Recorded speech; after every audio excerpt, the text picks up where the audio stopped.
Tonight on Point News Now, a scathing story in the Globe about USG finances. We checked in with both stories, plus info on this year's health fair. All this and more on Point News Now.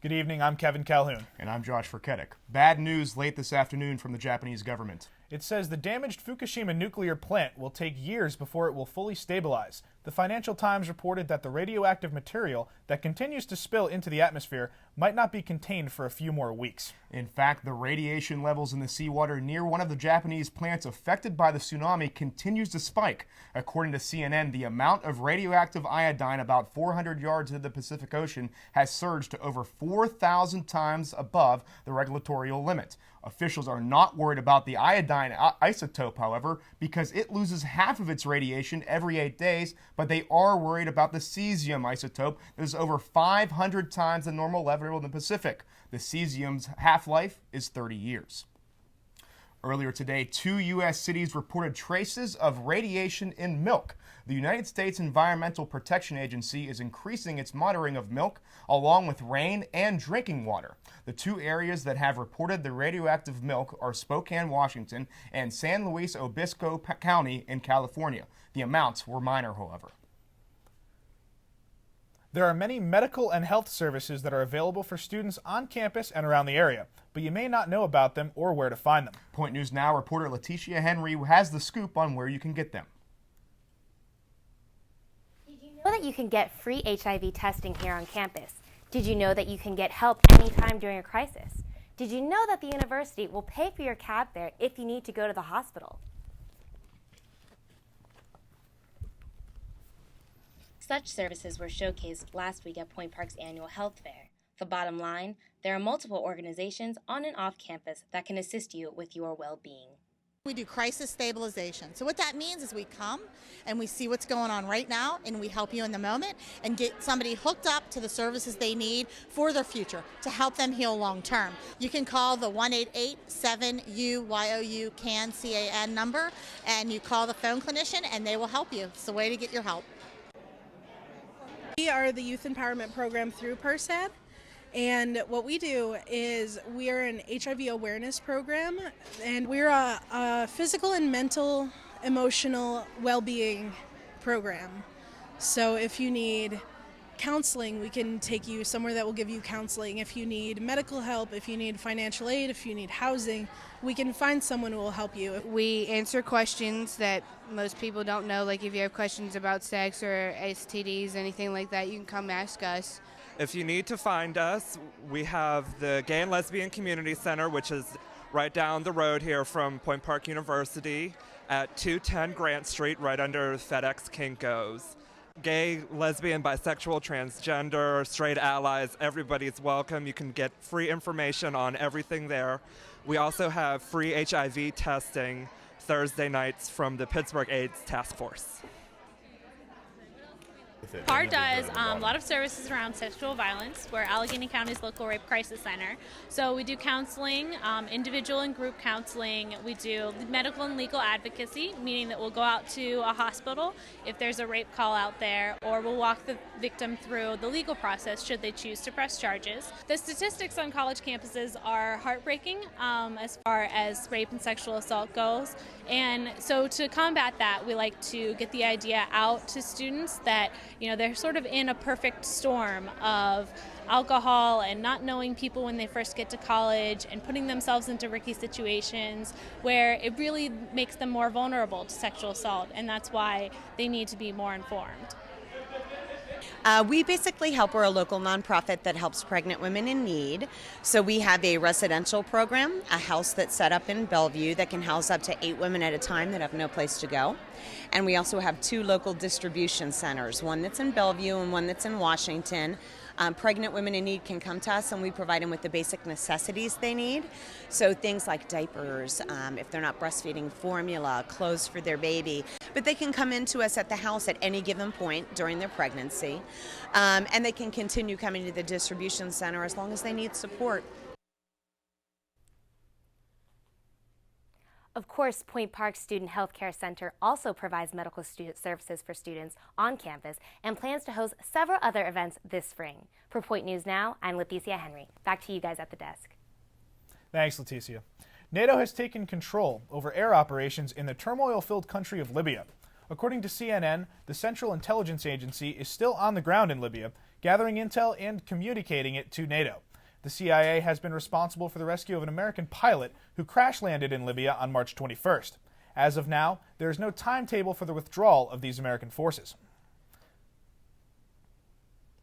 At least 9 city and provincial officials were among the dozens killed as armed militants took over a government building in Iraq on Wednesday. According to CNN, 65 people died and almost 100 were wounded in the attack. In a statement on Wednesday, the Iraqi government called the assaults, quote, an attack on the very foundations of democracy that Iraqis have strived so valiantly to build, end quote.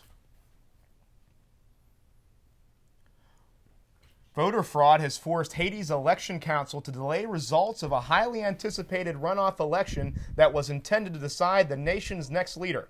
Election results were supposed to be announced today, but the council has asked for 4 more days and plans to post preliminary results on Monday.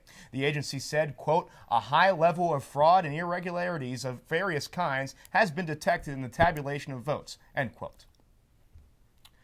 Coming up, Point News Now reporter Leticia Henry just took a look at the health fair, and we just told you about the milk. But later on, coming up, Emily Burke will be in here to discuss the USG problems that they had with the globe.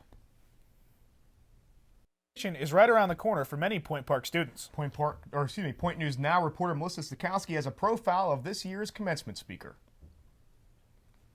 A good commencement address gives graduating students advice they'll use in the future.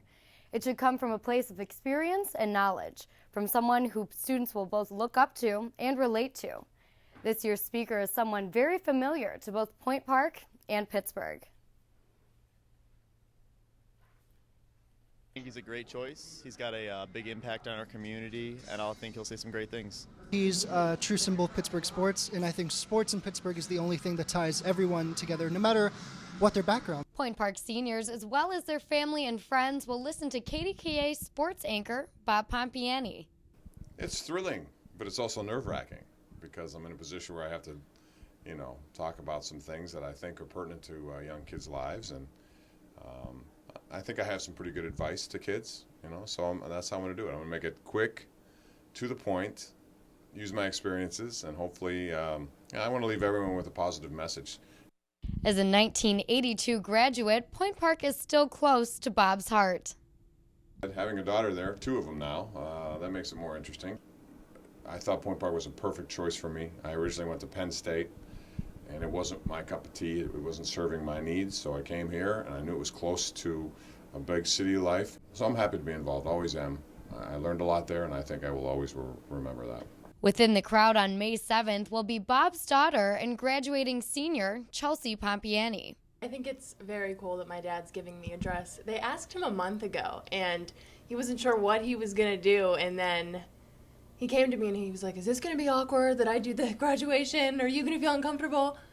And I said, no, because he spoke at my high school graduation. Why not speak here? Everybody knows what he does. He's good at it, so he should speak. Bob's success story is one to inspire the class of 2011. I had an opportunity to meet some good people, some people who were influential. Got to apply what I was learning in class in hands-on situations at KDK as an intern, and it resulted in a job. Everyone has a blueprint, everyone has a plan, but no matter who you are, no matter what that blueprint is, you're going to have to adjust it as time goes on. It's never perfectly going to work the way you expect it to work. So there are little potholes out there, you have to avoid them. And so hopefully through my experiences, I'll be able to help other people. Bob remembers what he was feeling when he received his Point Park diploma. I know I was nervous, but I also know I was prepared, and if you're prepared, to me, that's the key to everything you do in life. It doesn't matter if it's this profession that we're in, TV, or any other profession. You have to be prepared. If you are, you'll feel better about what you're about to do. If you're not, you'll feel nervous. Back then, maybe I was nervous because I wasn't sure what to expect, but I was always prepared, and I think that's the key to it. So that'll be part of my message too. Good luck to the class of 2011 Point Park University. This is not the end, this is just the beginning, and I look forward to talking to you on commencement day, the beginning of the rest of your life. See you then. Also at the undergraduate commencement, Point Park will present 1970 graduate and former member of the university's Board of Trustees, Stephen B. Stein, with an honorary Doctor of Humane Letters degree. The ceremony will take place at the Consol Energy Center on Saturday, May 7th at 10 a.m. A tragedy at the Peterson Event Center. 19-year-old St. LaSalle High School senior Joseph Kamisti smashed through a window after a concert at the arena and plunged 40 feet to his death. WPXI reports that police are investigating a report that an intoxicated Kamisti crouched into a three-point stance like an NFL lineman, yelled "hike," and then charged at the inch-thick plain glass window. Police said he was rushed to UPMC Presby with broken legs, arms, and a broken pelvis. Kamisti succumbed from his injuries shortly after midnight. Toxicology reports are pending. When we come back, we're going to give it back over to Emily Burke to tell us about the USG and their newspaper with the Globe. Also, Ashley Janosko with weather, and Mike McElroy will bring us the sports.